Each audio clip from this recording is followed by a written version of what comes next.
So the resolution of your pain is where you're going to find your gifts. I don't know if anybody's ever made that point directly, but I will tell you now, I will go on record as saying that wherever you've struggled, wherever you've had pain, you've had suffering, you've had to work through things, you've had to really delve deep and discover how can I be good at this thing?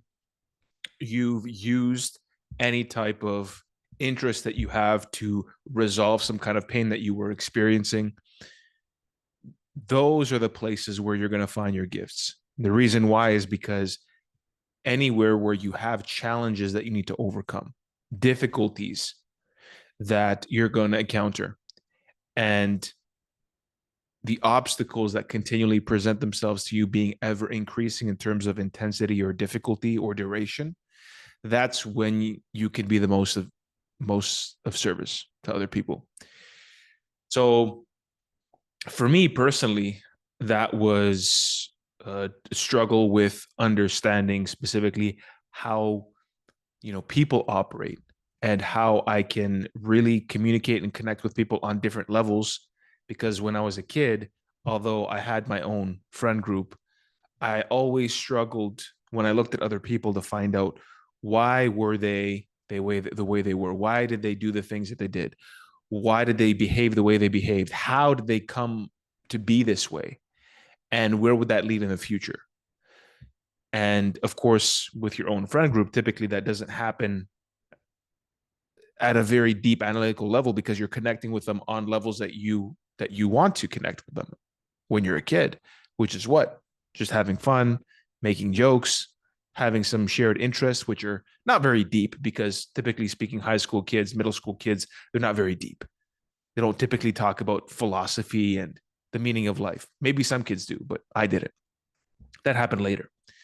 So for me, it was really about how do I build relationships and understand people and understand myself simultaneously because I experienced a lot of existential pain around this, especially being raised in a single parent household when my dad wasn't around. I didn't learn how to be a man from him. And so I had to learn on my own through different mentors, through different people that could play that role for me, at least temporarily, because you can't really replace your father.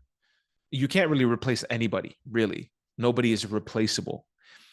So that's why when specific people are missing in your life, it's really hard to just replace them and then get everything that you need that you would have needed from that other person, from the person that you replaced them with, because they're not replaceable.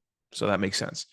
So a good place to start is to really find out where are your pains, right? What are you struggling with? What are you suffering from? How are you helping yourself resolve that? What are you interested in? So you want to pair those two things together because even though I had all that pain, I was also interested in the same things. Now I'm also interested in creative endeavors as well. Like I mentioned before on this channel, producing music for 10 years, produce music as a hobby, painting, right? So I didn't do that one there with the bull, but I did these other two, which again are not as good. You could probably tell.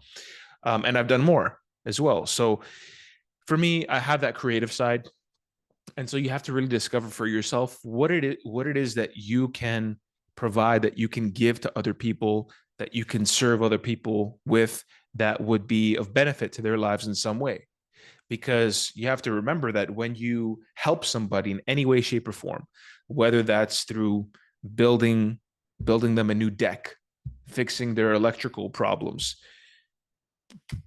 creating a piece of art, making a television, whatever, helping them with their helping a small business with their marketing struggles, anything that you do, anything that people do, helping somebody who's struggling with financial debt, to work with them. Let's say, for example, you're in a position of a financial advisor at a bank, to help them move things around and help them with their money troubles.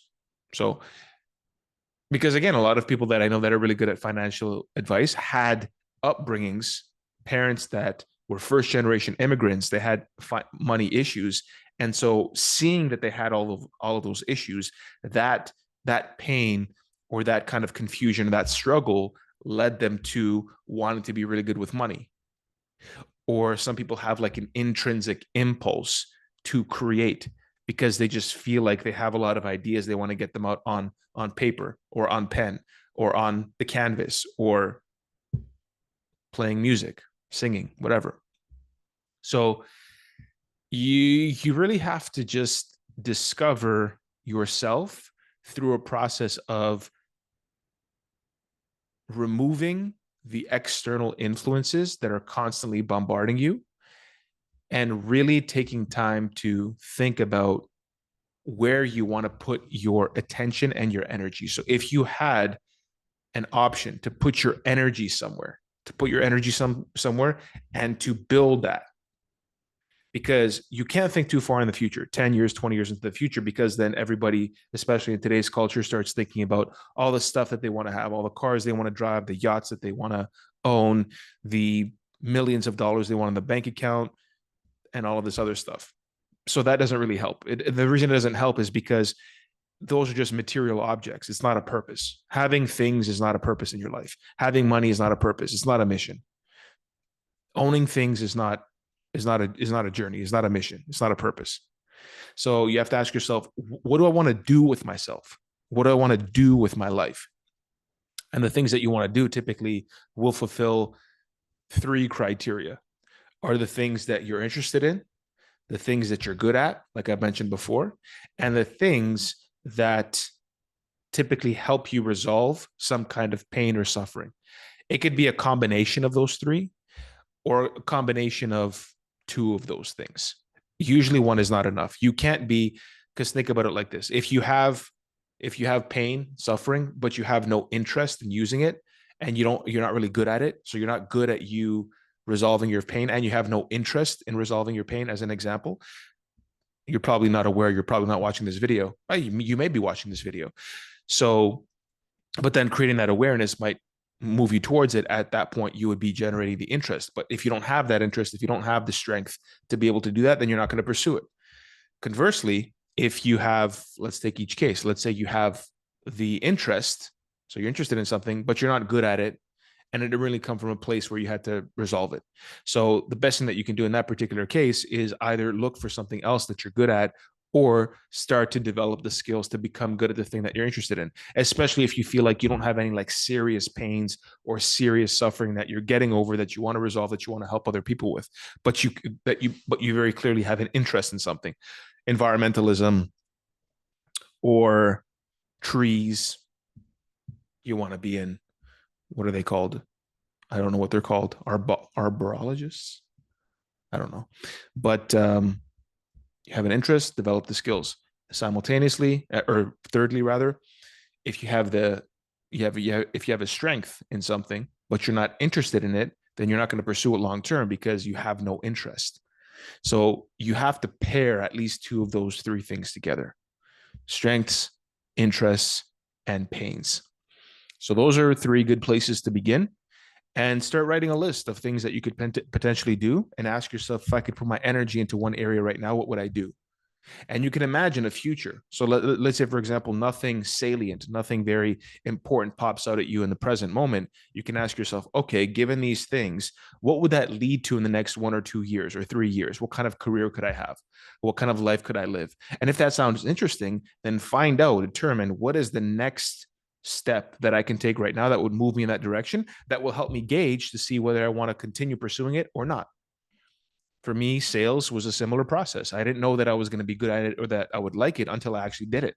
And then I did it and I found out how interesting and how in depth it is and how dynamic it is and how interesting it is and how it relates to personal development and development of your relationships outside of sales, and how everything in life basically is sales, because you're always selling yourself on something. Even when you're making decisions, you're making a decision as it relates to you making that decision as opposed to another decision. So it's an opportunity cost. So you're deciding, I would like to do this as opposed to this. So you're selling yourself on that decision. Pretty interesting. So you're persuading or convincing yourself to do something that maybe otherwise that you would not want to do or like to do, but you know is maybe the right decision to make. So this video is really just about helping you discover what it is that you potentially might want to do with your life. Because if you don't have that direction, it's going to be very hard for you to feel a sense of peace, a sense of clarity, a sense of purpose, a sense of belonging in the world, a sense of togetherness, like integration within your own body. And I just really want to express that because I know a lot of people are struggling with discovering what it is that they want to do. And sometimes you don't have to know exactly what you want to do right now. You just have to do the next thing. You just have to do different things, do things. And then as you do things, you will discover what the next thing is through the doing. So, a very important component here is also to separate yourself from YouTube videos in general that are basically giving you advice on what you should be doing, because you're going to hear this business guy and this marketing guy and this Amazon person and this public speaker and this other person doing sports and this artist, and you're there's different advice coming you from all angles, and you're like, what do I do? Where do I start? Because it's too much information. So you think it's kind of like a bias, I think, that we have, which is that we think that by consuming more information, eventually we will come to a decision. But remember that momentum begets momentum. So the more the more you're on a particular track and the faster that's moving and the longer you've been on it, then the more likely it is that you're going to stay on that particular track. Which means that if you're constantly in information gathering mode, information consumption mode, there's no reason why your body is just going to naturally, your brain is going to naturally shift to initiation mode. You have to actively recognize that by continuing to consume information, it's not helping you, because you can't possibly organize all that information that you're consuming. As I mentioned before, the information that we're consuming, we were never designed to consume the level of information that's available to us now, which means what we have to do is take a few steps back to distance ourselves from that information input so we can really discover for ourselves what it is that we would like to do and what we can do and what we're good at and what we struggled with that we can help other people with as well. So hope that was helpful. If you have any questions around this particular topic, let me know. But like the video, subscribe to the channel if you enjoyed this video. And that's it for me. You can join my free school group. We do live calls every Tuesday at 12 p.m. Eastern, and hope to see you in there. But in the meantime, I will keep it there, and I will see you tomorrow.